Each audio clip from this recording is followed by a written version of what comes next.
ऐसे में हफ्ते के आखिरी दिन मेरा अप्रोच क्या रहेगा? Friday the 13th।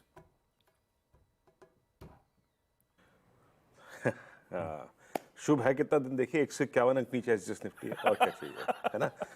151। खैर मैं आता मैं आता हूँ इंडिसेस पे। देखिए आशीष, कल हमने जो अप्रोच ली थी उसके मुताबिक एक्सपायरी डे था। हमने टीसीएस के नंबर्स के डिसअपॉइंटमेंट को एक रूम देने की कोशिश की थी। लेवल था 661, यहां के डिप को बाय कीजिएगा, और ऊपर 846 यही रेंज थी, और इंडेक्स अपनी रेंज में रहा, बैंक निफ्टी भी रेंज में रहा। ये सडनली जो आज इन्फोसिस ने हमारी तरफ बॉल फेंकी है या फिर ग्लोबल मार्केट्स ने, इसको कैसे अप्रोच करना चाहिए? एक चीज जहन में याद रखिएगा, पिछले लगभग 4-5 सेशन 6 सेशंस में जो ट्रेड रेंज रही है वो मोटा मोटी 150 से 180 अंकों की रही है। तो अगर 150 अंक आप नीचे खुल रहे हैं तो शॉर्ट का कोई लॉजिक बनता नहीं है। पहली बात,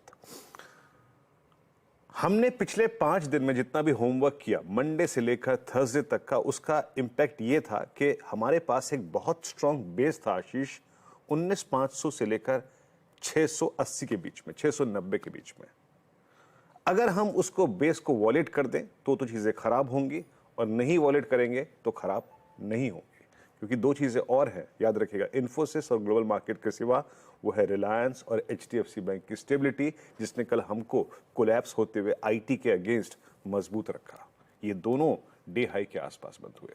मैं इस सेशन को कैसे अप्रोच करूंगा? देखिए आज, अब कल की इंस्टीट्यूशनल फिगर्स को रीड करने का बहुत मतलब तो है नहीं, but still I mean 1882 crore रुपए की एफआईज की सेलिंग, 1532 करोड़ रुपए की डीआईज की बाइंग। एफआईज ने इंडेक्स को थोड़ा सा बाय किया और थोड़ा शॉर्ट कवर किया। स्टॉक फ्यूचर्स में थोड़ा सेल था, वहां पे शॉर्टिंग काफी हुई थी।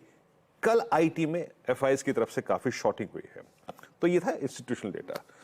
मेरी अप्रोच क्या रहेगी? देखिए निफ्टी के पिरामिड्स को अगर आप देखें ना आशीष, ये इन्फोसिस के नंबर्स या फिर ये ग्लोबल मार्केट्स के संकेत, ये बिल्कुल हमारे एक सरप्राइज पैकेज हैं, क्योंकि ये डेटा में बिल्कुल नहीं है।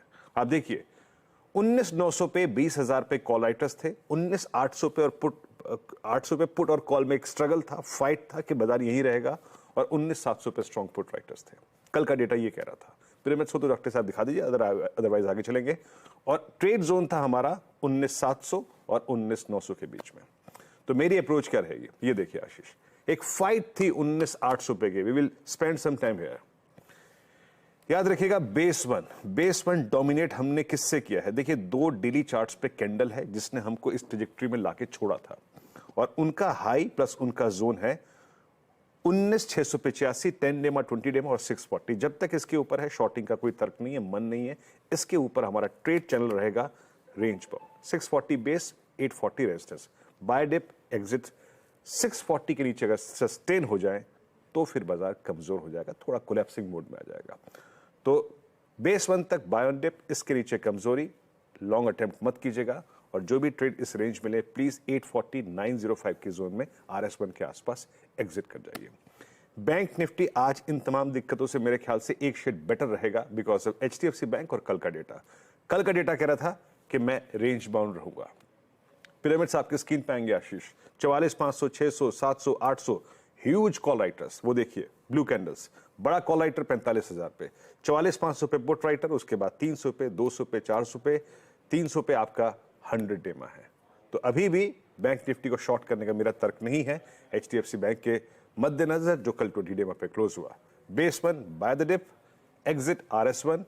बेस 1 के नीचे दोनों ही इंडस्ट्रीज में कमजोरी आएगी, जब तक वो वॉलेट डिसाइसिवली नहीं हो रहा है क्लोजिंग बेसिस पे, अभी शॉर्ट नहीं करेंगे। आशीष,